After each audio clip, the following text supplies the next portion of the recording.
So welcome everyone. And my name's Gail. I'm from Keene Public Library. And I want to welcome you to tonight's program about logging songs.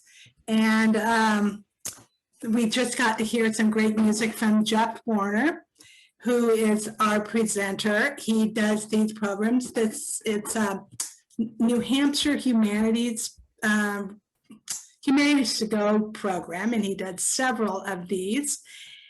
And he's a folklorist and a scholar for the Humanities Council, or it's now called New Hampshire Humanities, and the New Hampshire Council on the Arts. And he was a 2007 State Arts Council Fellow. He's toured nationally for the Smithsonian Institution, and he's recorded for Flying Fish, Rounder Records, and other labels. So I will let him tell us about logging, maybe a little bit in logging in New Hampshire, but especially about the logging songs and the folklore. Thank you, Gail. Hey, can I say one more thing before you start? I forgot to mention that I always forget. We have closed captioning. So if you want, that won't help with the great music, the sound of the music, but if you need help with the words, if you go to where the three dots are, or for the more, you'll see something that says show subtitle, and then it will pop up and you can control the sides of the subtitles too. So go ahead. Hey, let's see if we can start with this.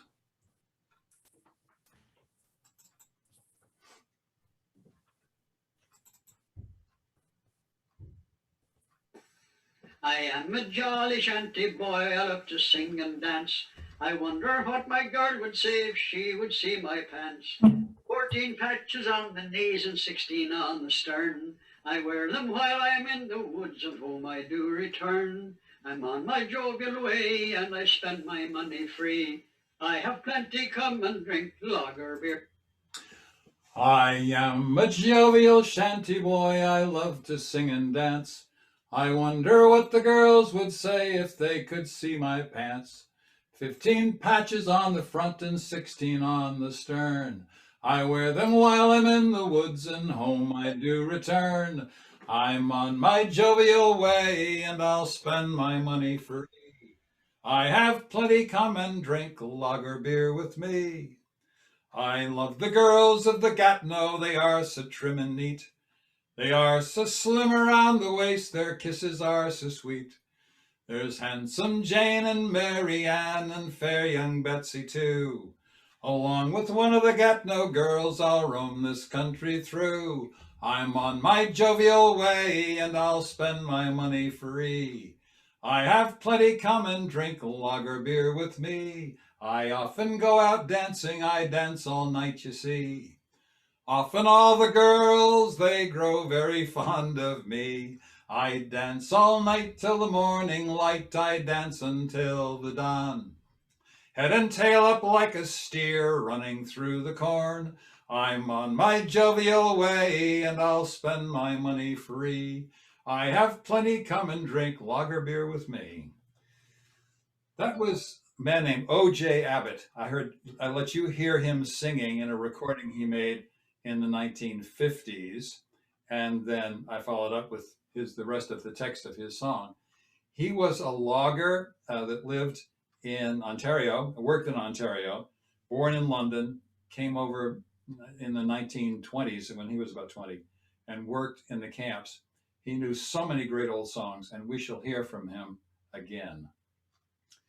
What we're talking about tonight is that time in America, 1850, really here in 1930, when in the East, if a guy was going to cut down trees for a living, be a logger, they didn't call themselves lumberjacks, he was going to be a logger or a woodsman, then he went up into the woods in October.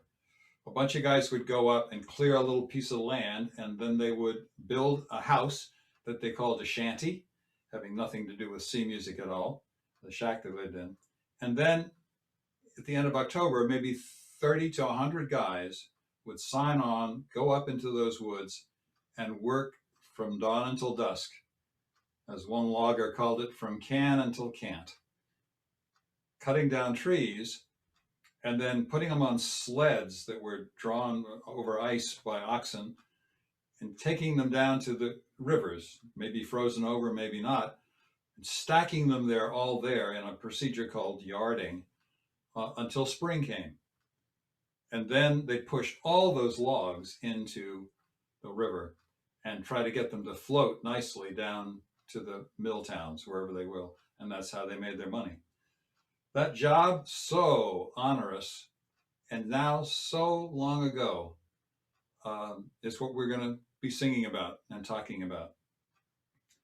After 1930, things changed for them. No longer did they have to spend the whole season up in the woods, because then trucks would follow roads up into the woods, and guys would then work all day in the woods and then come back down and live in boarding houses or hotels or wherever they were going to stay in the villages.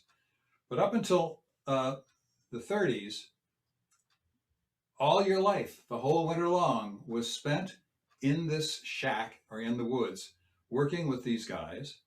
And then the only entertainment or fun that you had was what you could share with each other, with the stories and songs. I heard one story, and I believe it's probably true, about a young man who was going to sign on, asked to be part of the crew in a logging camp in the Adirondacks. And the foreman said, well, okay, I think we can use you. What songs do you know?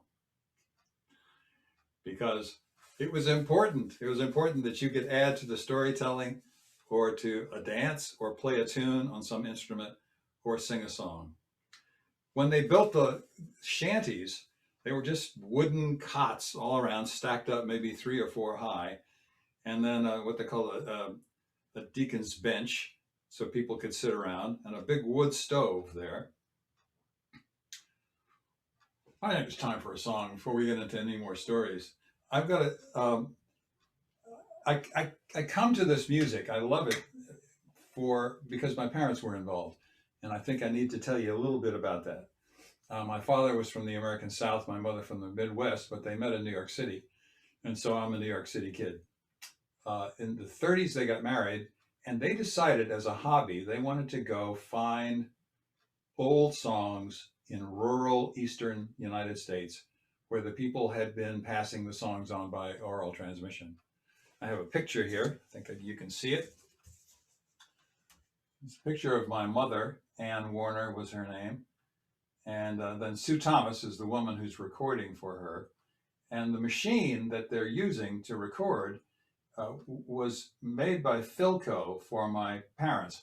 My father was a singer, and he did an experimental TV show in Philadelphia in 1940 for Philco, where he sang some of the songs that he'd been learning. And they got so interested in the project that they made this recording machine. You can see that it's a wind-up here, so it doesn't need to be plugged in, which was a great boon, because there are a lot of places that didn't have electricity yet where my folks were traveling. And then you put the needle down on a blank record, and as the woman sang into the recording machine, you would record the grooves would record those songs. And in all the years my folks were doing that as a hobby, in the summer, they got over 1,000 songs, which are now in the Library of Congress, I'm glad to say. One of the men they met in their travels was this guy. His name was John Galutia, Galusha. He was in Minerva, New York, around Blue Mountain Lake in upstate New York. And he was born in 1859 and died in 1950. And he was a logger and a big game guide. And he knew scores of songs that had been sung in the logging camps. I'm especially proud. I got born and I kind of put a crimp in the style of my parents collecting, but eventually they just gave up and threw me in the back of the car and took me with them when they went to collect songs. So I have this gem of a picture of me when I was 3 years old, sitting next to John Galutia, who was in his 90s, I suppose, there by his well that he had built and the house that he had built. I happen to know that the dog's name is Flash because I have a postcard from Flash. John sang so many songs, including this one. I wanted to start with him, called The Shantiman's Life, which is a little bit of what it's like to be a logger. I have to maneuver my screen here, see if I can do this for you.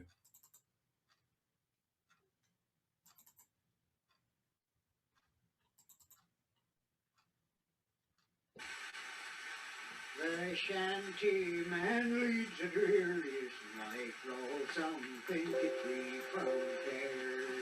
It's a wielding an axe from morning to night in the middle of the forest clear, lying in the shanty bleak and cold, where the stormy winds do blow, and as soon as the morning daylight turns, to the wild wood we must go. When springtime comes, double hardships begun, 'cause the waters are so fierce and so cold. Freezing wet are our clothes, and our hands are almost froze, and our pike poles we can scarcely hold. But the rocks, shores, and dams, they give employment to our hands, and our well-banded rafts we do steer, and the rapids we do run seems to us 'tis only fun. We avoid all slavish fear. Oh, the shanty man is the man that I adore, and I never will deny the same. My life scorns all you city foppish boys who think it a disgraceful name. You can talk about your farms, but give the shanty man his charms, for he fairly surpasses them all. And until death that do us part, we'll enjoy each other's hearts, though our riches be great or small. John Galutia, when he sang, had a style, very declarative style of singing. But when he got to the end, the last words in any given song, he would just speak them. And it wasn't until much later on that I found recordings of Northern Irish singers who do exactly that. They just come to the end of the story, no retard, no slowing down so you know it's the end of the song. They just fall into speech. It's wonderful. It's kind of lets you know that they've been telling you a story all along. If you want to know something about the history of logging and the lore of logging, I recommend that you take a trip to Blue Mountain Lake in upstate New York sometime in the Adirondacks. There's a museum there called the Blue Mountain Lake Museum that tells the story of logging as well as I've ever seen done. And I was there, well, several times, picking up little tidbits about what life was like. Somebody said, do these guys have a religion? Did they have a chance to go to church on Sunday, living in the wintry woods all that time? And one of the foremen said he didn't think that religion troubled his men too much. Food, they had food constantly there, at least 4 meals a day. And they were eating beans and salt pork and tea. Apparently that gives you vitamin C, and donuts all the time. They were working it off. It was dirty and smelly. The guy said, you know, you're working all day in the hot, you are hot in the woods, and then you come in and you rip off all your clothes, you hang them up on the hay wire that they used to hang everything on, you stoke up the stove, you light up your pipe, and the man said the air in there was none too sanitary. And they couldn't get rid of the lice. One man said you just gave up, and after a while you'd pick one off you, you'd pet it for a while and throw it on to the next guy. What instruments did they have? America's folk instruments up until the 1840s and 50s in there was mostly flutes and fiddles. But eventually banjos started coming in. Banjo is an African instrument.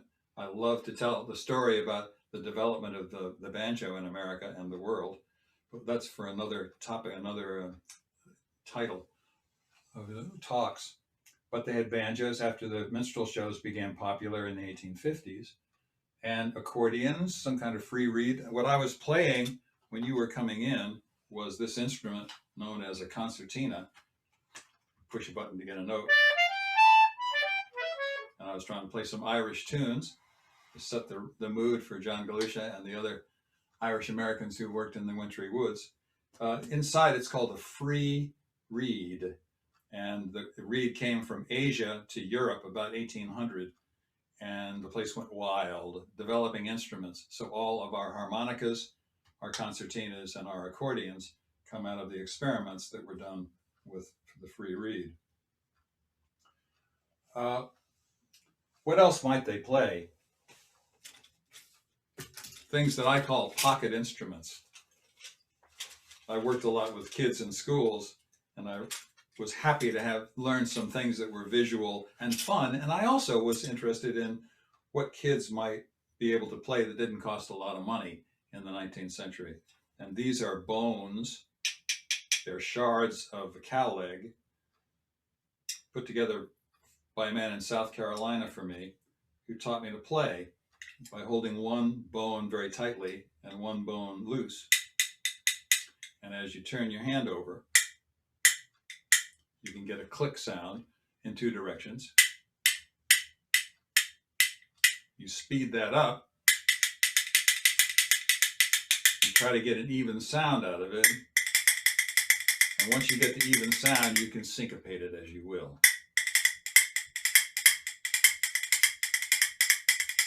I said once the minstrel shows got to be very popular in America, which was after 1840, so let's call it 1880s, that I'm sure that music permeated the logging camps too. And here's one you might even know that comes out of the pen of Dan Emmett, who listened to black folks in Ohio and then formed a band and brought it to New York in the 1840s.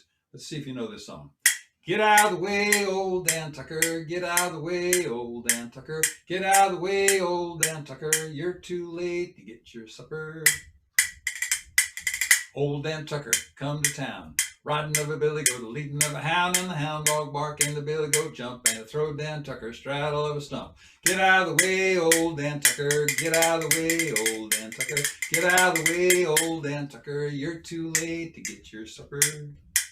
Old Dan Tucker, he got drunk, fell in the fire, and he kicked out a chunk, and a red-hot coal got in his shoe. My good gracious, how the ashes flew. Get out of the way, old Dan Tucker. Get out of the way, old Dan Tucker. Get out of the way, old Dan Tucker. You're too late to get your supper.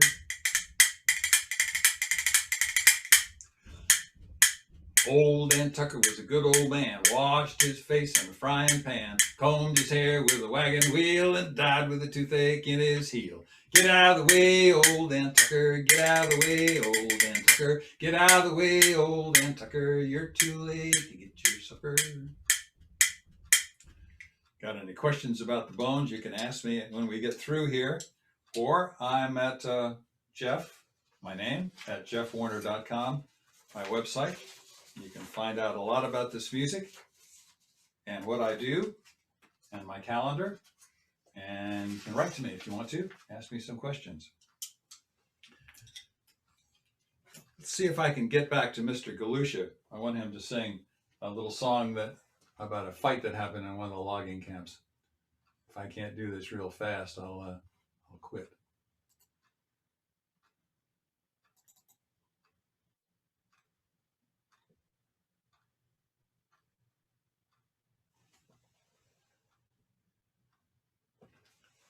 That's not going to happen.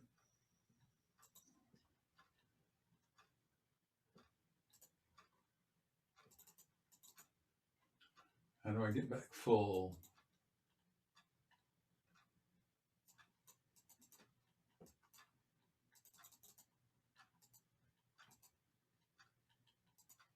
There I am.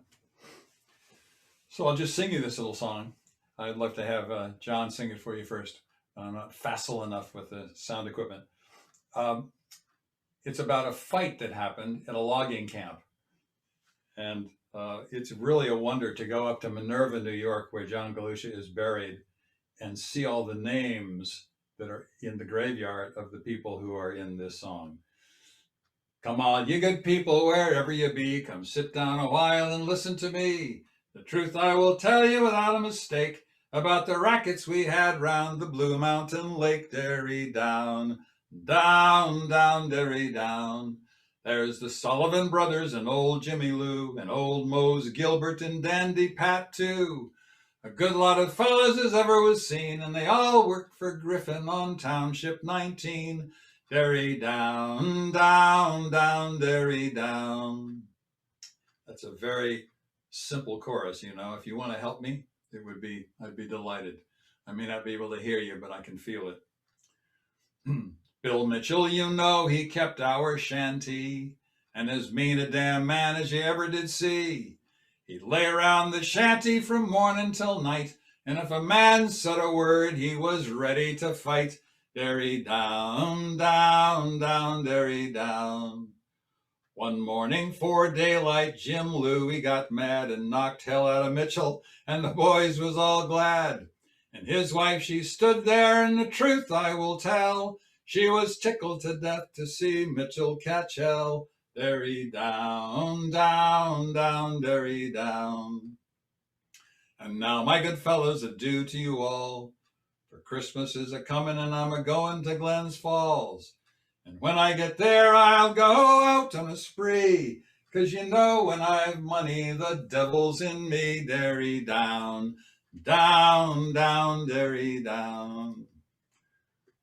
John Galutia's singing.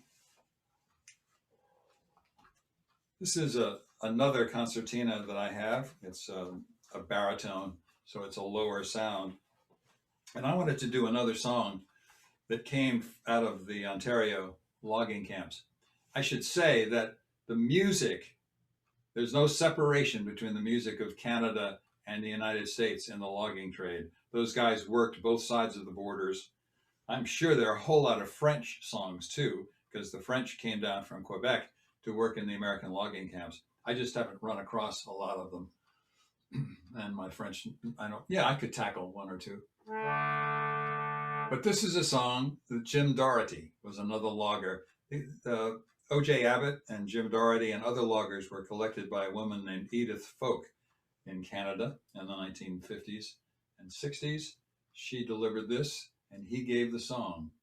And it's a reworking of an old sailor song from the UK, which was about, if you think about it, the sailors had the same problem that the loggers did, which was being away from society for a long period of time with only male companionship. So when they got paid off, they tended to celebrate the same way. And that's what happens with this young man. So this is a sailor song from England that got reworked as a logging song from Canada.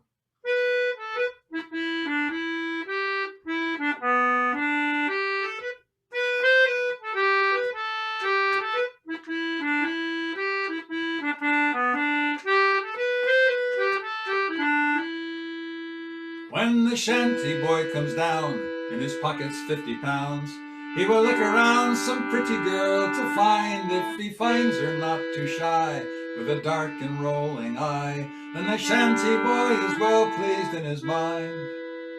So the shanty boy, the landlady, comes in. She is neat and very trim. She is like the evening star. If she finds him in good trim, she is always ready to wait on him. And from 1 to 2 they'll sit up on the bar. So the shanty boy goes on till his money is all gone, and the landlady, she begins to fret. Oh, he says, my lady, do not fret, I will pay my honest debt and bid adieu to the girl we left in town. Back to the woods he'll go, with his heart so full of woe, and he'll wander around from tree unto tree, till 6 months have gone and passed. All his cares have gone at last. It is time for him to go upon a spree.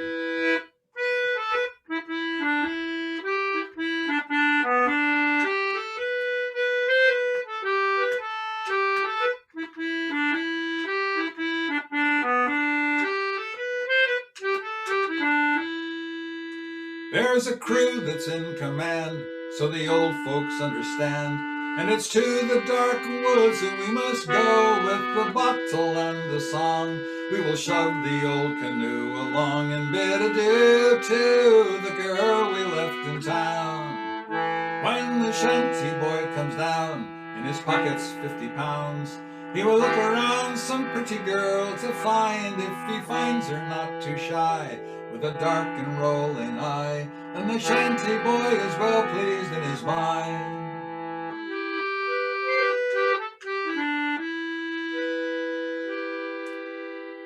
A song by Jim Doherty.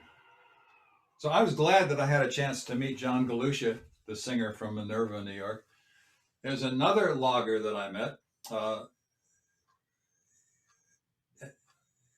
and he was about 50 years younger, but he had learned songs from great singers in the logging camps. And I wanted to give this to you. Larry Older was his name, from upstate New York. And he really listened to a man named Ted Ashlaw, who was a great singer in the logging camps. And this is one that he taught me. If you want to sing it with me, it says, "We'll range the wild woods over, and once more a lumbering go. Once more a lumbering go. We'll range the wild woods over, and once more a lumbering go." Sounds like this. We'll range the wild woods over, and once more a lumbering go. Once more a lumbering go, and we'll range the wild woods over, and once more a lumbering go. Come all you sons of freedom, who round the mountains range. Come all you jolly lumber boys, and listen to my song. On the banks of the sweet Saranac, where its limpid waters flow, and we'll range the wild woods over, and once more a lumbering go. Once more a lumbering go, and we'll range the wild woods over, and once more a lumbering go. To the music of our axes, we'll make the woods resound, and many a tall and lofty pine come tumbling to the ground. At night round our good campfires, we'll sing while cold winds blow, and we'll range the wild woods over, and once more a lumbering go. Once more a lumbering go, and we'll range the wild woods over, and once more a lumbering go. When winter it is over, and the ice-bound streams are free, we'll drive our logs to Glens Falls, and we'll haste the girls to see. With plenty to eat and plenty to drink, back to the world we'll go, and we'll range the wild woods over, and once more a lumbering go. Once more a lumbering go, and we'll range the wild woods over, and once more a lumbering go.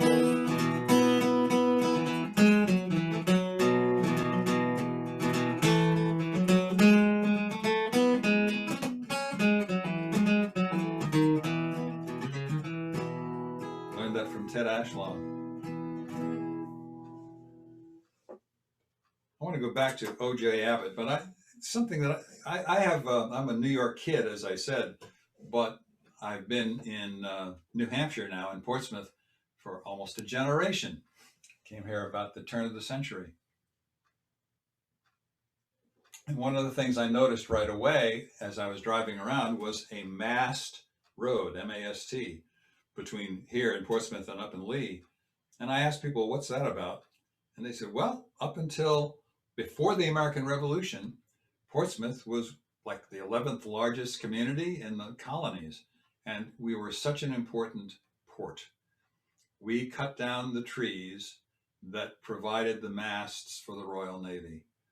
And as you know, I've learned in elementary school, there'd be a king's mark on a big old beautiful tree, meaning don't cut this down because this is going back to the king. They had to have roads that were big enough to maneuver these giant trees to come down to the port and be shipped across seas. In Portsmouth, after the Revolution, we didn't maintain ourselves as a port. I think the river, the Piscataqua River, is too fast. And there were too many challenges, navigating challenges in the river. The Navy Yard beat it eventually, and they had the earliest Navy Yard here in 1800. But we built ships. We built the clipper ships that went around the world. But the adage was, we built them here, but they didn't come back. Later on, it was Maine that started doing the great shipping, Bangor shipping out, Portland shipping out logs around the world. I wanted to get back, I said, to O.J. Abbott. He was the logger in Ontario, London born in England. And he sang this song, which I just find so interesting. There was about 15 years ago, there was a movie called The Gangs of New York.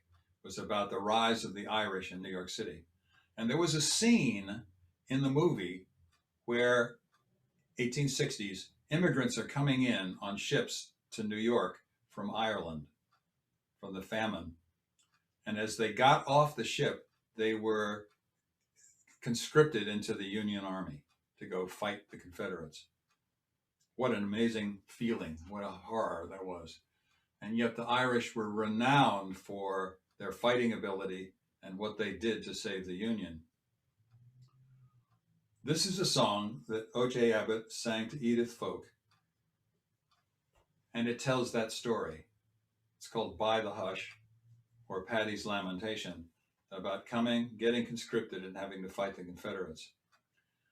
It is, if you folkies out there will know and probably have heard this song and heard many renditions of it, it's extremely popular in Ireland, here in America, and in England. The truth of the matter is, if it hadn't been for O.J. Abbott singing this song to Edith Folk and her publishing it, it never would have been known. It's not in oral tradition any other place. This is O.J. Abbott's song, By the Hush.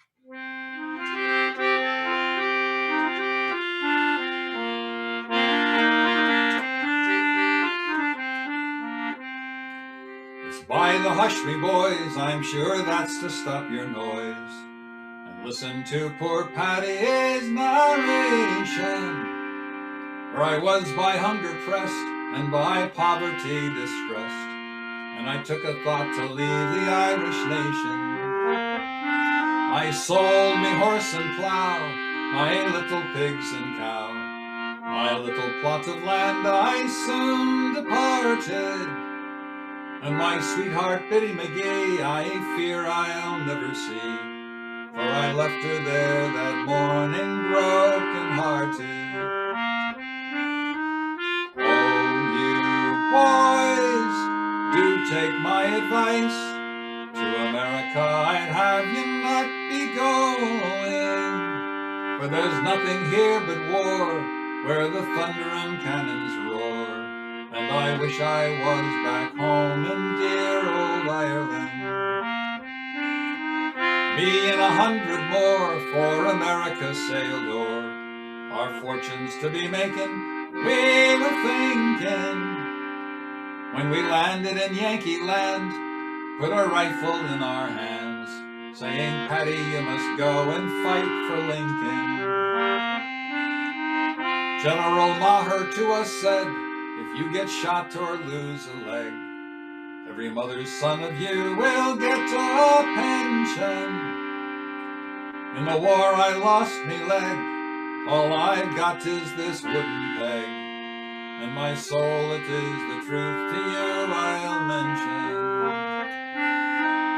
Oh, you boys, do take my advice, to America I'd have you not be coming. For there's nothing here but war, where the thunder and cannons roar, and I wish I was back home in dear old Ireland. I'd think it rather luck to be fed on Indian buck in old Ireland, the nation I delight in. To the devil I do say, I curse America, for I'm sure I've had enough of your hard fighting.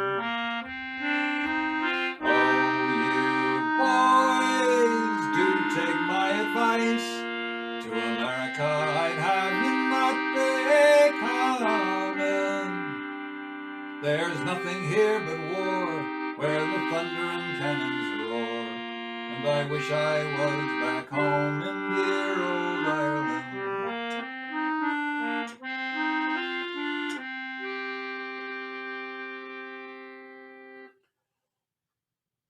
Paddy's Lamentation from the singing of O.J. Abbott in Ontario logging camps. Well, they're great stories, of course, that come out of the logging camps. I remember hearing a logger say that he was working and he took a break and he was walking through the woods and he stopped to sit down for a while, and over the hill just beyond him he heard two mosquitoes talking, and they said, "Should we eat him here or should we take him back to the nest?" And he said, "Well, you know what'll happen if we take him back to the nest? The big ones will just take him away from us." So they decided to eat him there. And a great story that came from Pike County in Pennsylvania, from logging camps in northeastern Pennsylvania. It seems that they are famous for, this is not it, they're famous for Pike County Applejack, which is a hard cider. And this man was a logger, but he was a fisherman in the off season in the summertime. And it seems he always carried a flask of Pike County Applejack with him. His favorite bait was cut-up frog. And as he was standing in the river one day, on the top of a rock, he saw this frog sitting there. It was perfect. He shot out his hand, he grabbed for it, but at the same time he did, a black snake got the frog as well. So the two of them, kind of glowering at each other, holding on, neither would let go, until the fisherman took this flask of Pike County Applejack and poured it down the throat of the snake, who gagged and let go of the frog. So he cut him up, was happily using him as bait. 5 minutes later, he felt something rubbing against his leg, and he looked down, and there was the snake, and it had another frog in its mouth. Very good stuff. Pike County Applejack. Wish I had some here. It said that the loggers, when they cut down the trees, they stacked them in big carts and took them down to the heads of rivers, streams. And they're just enormous piles of these. And come April, when the thaw happened, they'd push these logs into the river and try to get them to go down the river. If they didn't go down the river, if they got jammed up, and this is classic, I have this great picture that I got from the Library of Congress, and it's from right here in New Hampshire, at the head of the Androscoggin River, up near the Connecticut Lakes in the northern part of New Hampshire. These guys trying to get those logs, which have gone off to the side, back out into the river so they can go down to the mill town. But sometimes they got out in the middle of that river and then they stopped the river and they got just jammed up. And the guys would have to climb out onto the logs to free the key logs, which was incredibly dangerous. They used pikes and peaveys to move the key logs. And sometimes when the logs went fast, the guys couldn't get off in time and they lost their lives in those log jams. And I thought I would like to sing a couple of those songs. Tragic. I think I probably know about 5, and there are many, many, many in the logging song books that you can find that tell the same story. This is a song called Jamie Judge, and you remember John Galutia? I'll show you his picture again in case people came late. This is John. The logger, born in 1859, died in 1950, working in the Adirondack Mountains. This picture was taken in 1939 by my parents, who met him, befriended him, and learned, 100 songs from him that he knew out of the logging camps. This is he, John, singing a song recorded in 1940 about a man who lost his life in a logging accident. See if I can find it easily.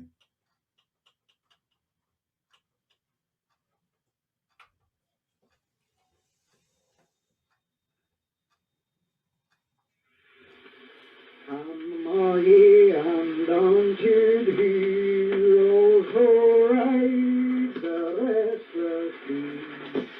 Green comes that heart of young and that underneath the tree. He's just as fine a young man as ever you did see. Down on yon Banshee River he met his destiny. on yon Bunchy River, 1 mile below Renfrew, when he went out to break the jam, and with the jam went through. In vain was his activity, his precious life to save. In spite of his exertion, he met with the watery grave. When they took him from the water, it would grieve your heart full sore to see his handsome features by the rocks all cut and tore. To see so fine a young man cut down in all his bloom. It was on yon Bunchy River he met with an awful doom. This young man's name was James A. Judge. I mean to let you know. I mean to sound his praises wherever I do go. His hair hung down in ringlets, his flesh was white as snow, and he was admired by all the girls wherever he did go. John Galutia song about a man who lost his life in a log jam incident. Here in New Hampshire, we had those log drives. I believe we had not only in the Androscoggin River, but we had the longest log drive ever, anywhere. Went down the Connecticut River. And up until about 1930, they were doing it, and then construction of bridges and made it too difficult to continue to drive logs down the Connecticut River. But it must have been a sight to see, all the way down to Long Island Sound. This is another song about loss of life in the logging jams. It's called River Driving. It was collected by a woman named Jean Roberts Foster, who came out of the Adirondack Mountains in the late 19th century, made a name for herself in art collection, went back into the Adirondacks to do social work, and collected songs, and then wrote a book of poetry and stories about the loggers and their life in the Adirondacks. This had no tune. A friend of mine, Dan Berggren, wrote a tune to it, and it's just beautiful, called River Driving. And if you want to help, the little refrain, which is simple, says, "My girl's waiting for me."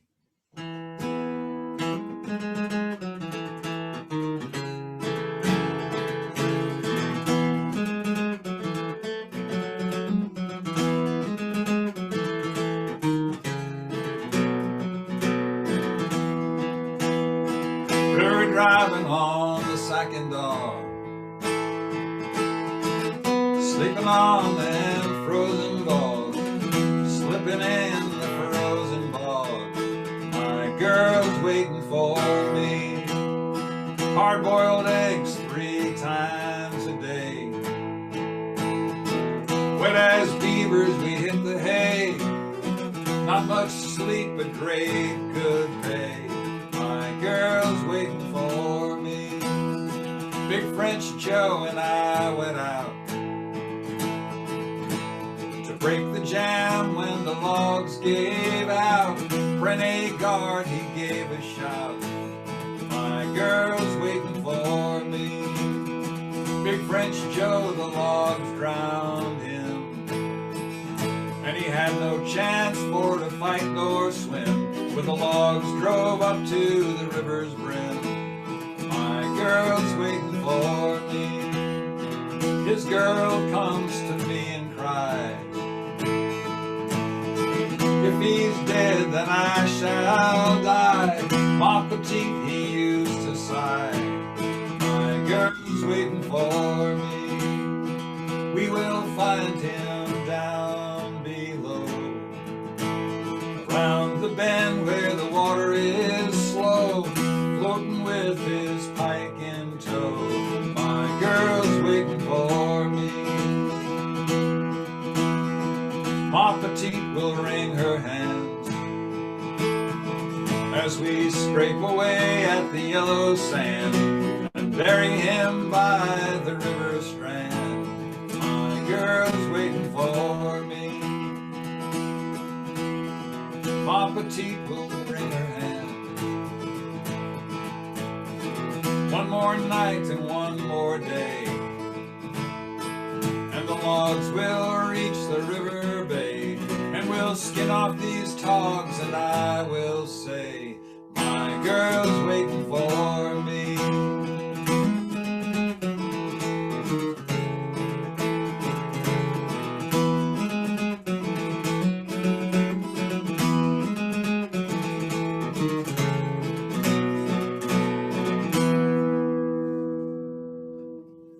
River Driving, collected by Gene Roberts Foster in the Adirondack Mountains, about 1920, I believe.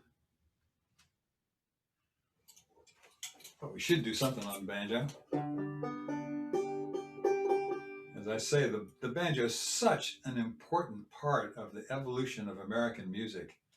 Oh, it's hard to know even where to begin, and I'm not going to do it for this session. I just think they're probably in the 1880s. You see a banjo looks something like this. By the time the turn of the century, classy people were starting to play the banjo. But in the 19th century, it would have been a working man's instrument and might have found its way, although it was more popular. No, I'm not going to say it's more popular in the South. It really wasn't. It was popular in the North, and you might have found some in the logging camps. So I thought we should do at least one song on it, the kind of song you might have heard in the logging camps in the 1880s. That's going to be too high.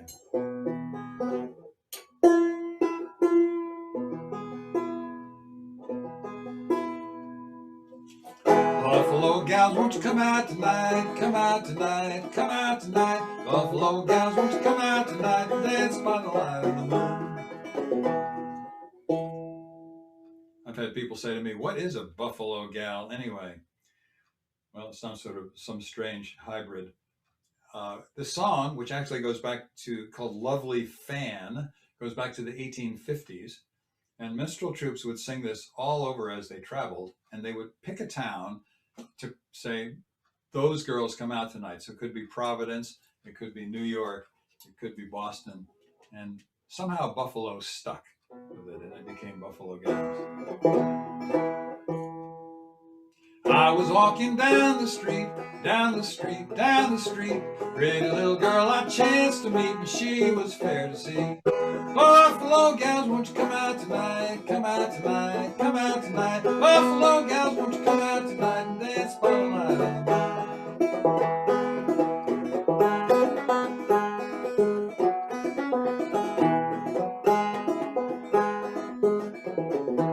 I'd like to make that gal my wife, gal my wife, gal my wife. We'd be happy all our lives if she were by my side. Buffalo gals, won't you come out tonight? Come out tonight, come out tonight. Buffalo gals, won't you come out tonight and dance by the light of the moon.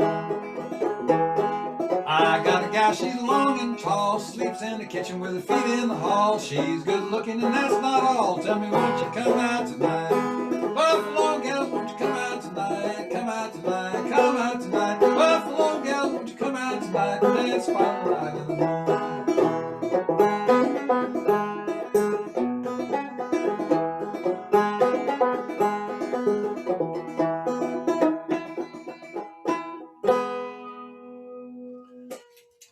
Come see me some other time. We'll do a whole lot more about the history of the banjo and some more banjo tunes.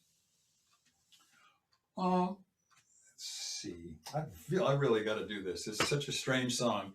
Guarantee you'll never hear it any other place. Lawrence Older, who I said had listened to a logger. Lawrence Older was a logger from upstate New York, but he'd listened to Ted Ashlaw, who was a great source of songs from the western slope of the Adirondack Mountains. And this came out of Ted Ashlaw's repertoire. We think it's kind of like an Irish music hall, American Irish music hall song, kind of Irish minstrelsy. It's a funny little weird song. It says, old Mickey Brannigan had a bull pup. He was bred from an elegant stock. For 17 hours of battle he fought, he did, by my soul, by the clock. His tail was a neat little bit of a stump, bow-legged with 2 crooked eyes, and a look at his snaggle-toothed face was enough for the devil himself in disguise. Bow, wow, wow, what a dog to be sure, when at fightin' he'd never give up. There never was no such a wonderful dog as old Mickey Brannigan's pup. He tore off the tail of McManus's coat and the bustle of Mary Ann Flynn, and he run between young Kitty Mulligan's legs. Now truly weren't that a sin? He caught up the little Dutch shoemaker's dog and he flung him around like a rat, and he murdered Tim Hogan's most wonderful goat and the tail of McManus's cat. Bow, wow, wow, what a dog to be sure, when at fightin' he'd never give up. There never was no such a wonderful dog as old Mickey Brannigan's pup. Now a man come to town with an organ one day and a monkey tied fast by a string. And when the pup saw him, he howled with delight, and he made such a wonderful spring. He grabbed for the organ grinder and all, and he murdered the organ inside. And bejesus, he tried for to swallow the monk, and he choked on its tail and he died. As a friend of mine says, you want to hear a song like that on AM radio? I'm going to do one more. Let me do this. This is sweet.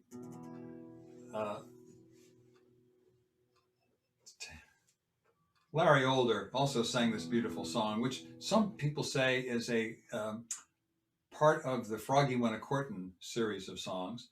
Other people say, no, it's its own series, but it's an old song regardless. And it says, well, there was a frog lived in the spring.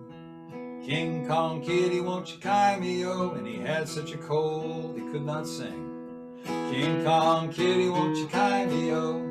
Kimo, Kimo, Kimo, Key, way down yonder in the hollow tree. The mouse and the bat and the bumblebee. King Kong Kitty, won't you Kymeo? Ma-hi-ma-ho, a ricky-ticky, tummy-tiddle, soup back, penny-winkle, knit-cat, sing-song, kitty, won't you Kymeo? It would take me a while to teach you that chorus, but you're welcome to try it if you want to. Who's been here since I've been gone? King Kong Kitty, won't you Kymeo? A pretty little man with his new shoes on. King Kong Kitty, won't you Kymeo? Kimo, Kimo, Kimo, Key, way down yonder in the hollow tree. The mouse and the bat and the bumblebee. King Kong Kitty, won't you Kymeo? Ma-hi-ma-ho, a ricky-ticky, tummy-tiddle, soup-back, penny-winkle, knit-cat, sing-song, kitty, won't you Kymeo? A pretty little mouse went swimming out across the lake. King Kong Kitty, won't you Kymeo? And she got swallowed by a big old snake. King Kong Kitty, won't you Kymeo? Kimo, Kimo, Kimo, Key, way down yonder in the hollow tree. The mouse and the bat and the bumblebee. King Kong Kitty, won't you Kymeo? Ma-hi-ma-ho, a ricky-ticky, tummy-tiddle, soup-back, penny-winkle, knit-cat, sing-song, kitty, won't you Kymeo?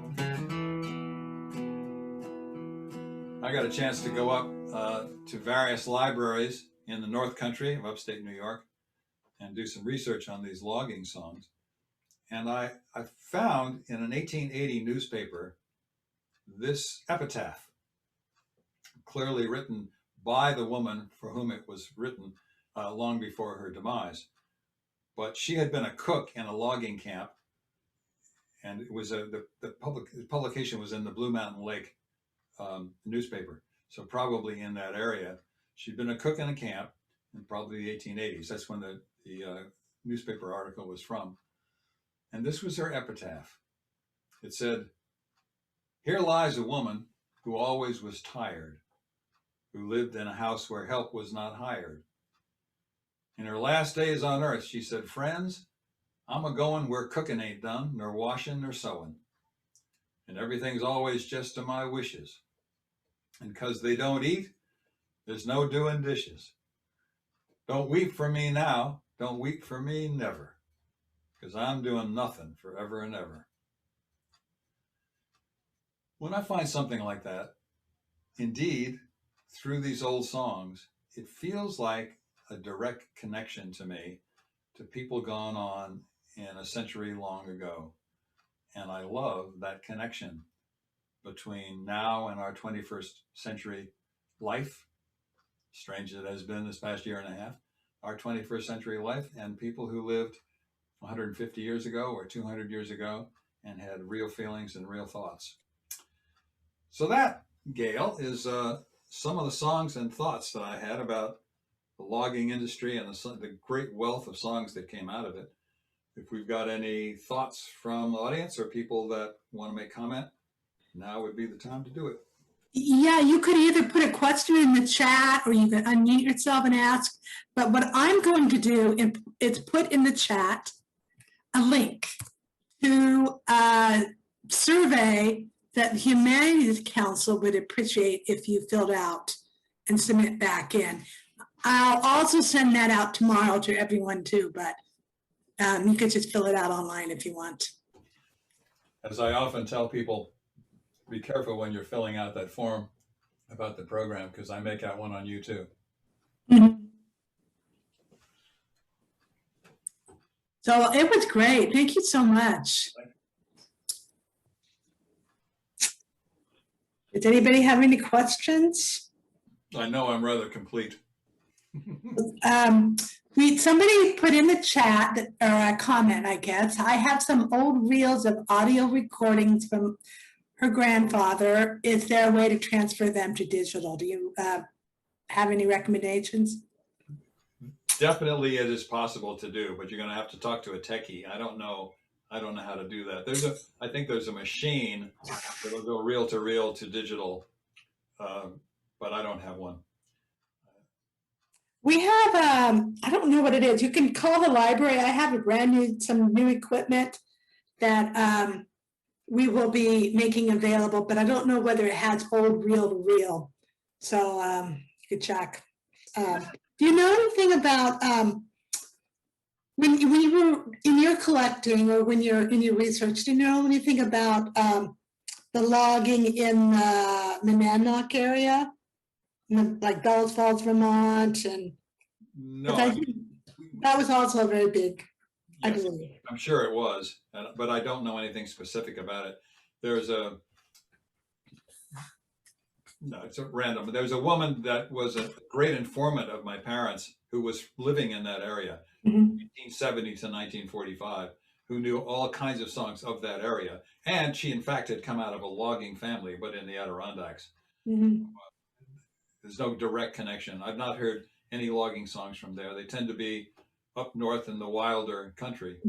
But you know they had to clear that land down there, and they may well have used it as a trade. Yeah, I mean, a lot of the songs that you sang are so, I mean, like, it seems so unusual to me to hear so many place names in songs. Is that something unique to these songs? I think that happens a lot. People will, I mean, all these songs came in oral tradition and passed down to people. And so they changed them to make them their own area, their own people that they knew. It's never been. They changed them. Yeah. They would put their own places names in. They wouldn't even know the place names of the faraway places that were mentioned in Scotland or Ireland or or England, and they would just substitute their own places. It's pretty nice because we know those places. I mean, I know those places, so it's nice to hear. Yeah. So you're getting a lot of thank yous, and then here's a comment. Here's a question. Heard many Native Americans worked in the logging industry. Are you aware of any influence they had on logging stories or music?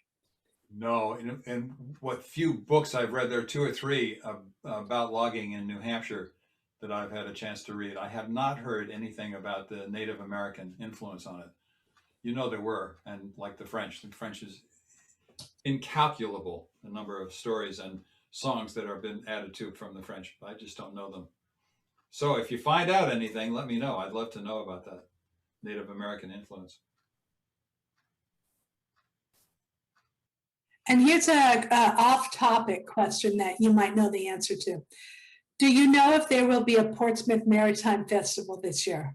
Yes, the Portsmouth Maritime Folk Festival is a wonderful thing. We started 21 years ago, and it's free. It's the last weekend in September, always. And we thought we were going to end with the 2019 20th anniversary festival because it was so hard to work it every year. But there was a whole bunch of younger people who said, no way you're going to do that. So they've reorganized. There was a festival last year, but it had to be virtual. They still haven't decided whether the festival this year will be virtual or not. I think that's true for a lot of us. We don't know what we'll be doing live. Yeah, because I could say that's their next question. Is when are you planning on doing live shows? I haven't done a live show in since February of 19. But the new one is coming up. It's the 75th anniversary of the founding of Old Sturbridge Village. Oh. And they're having a big celebration that weekend, which is June 12th. And I will be down there to help them celebrate, doing live music outside. And come on down. It's going to be great. So details on my website, jeffwarner.com. That sounds great. And I'm doing Summer in the Street the last Saturday in July here in Portsmouth, which will be great fun. Just wide open, free.